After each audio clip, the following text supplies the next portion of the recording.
nul ne peut servir deux maîtres. Évangile de Matthieu, chapitre 6, verset 24.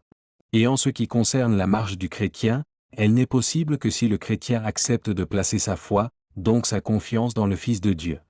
Parce qu'il est le seul à pouvoir l'emmener au salut. Et cela signifie qu'il doit rester en Jésus-Christ et persévérer jusqu'à la fin dans cette foi. Parce que ce sont ceux qui demeurent en Jésus-Christ qui sont rendus justes. Ils n'ont plus, en effet, à craindre la condamnation. Et cela vient du fait que Jésus-Christ a tout accompli pour eux à la croix. En effet, c'est lui qui a livré sa vie entre les mains des hommes pour être crucifié. Et si les sacrifices qui étaient offerts par les prêtres avaient la capacité d'effacer les péchés des Juifs, à combien plus forte raison, dans ce cas, le sacrifice de Jésus-Christ a d'autant plus le pouvoir d'effacer les péchés du monde, mais est-ce que vous y croyez?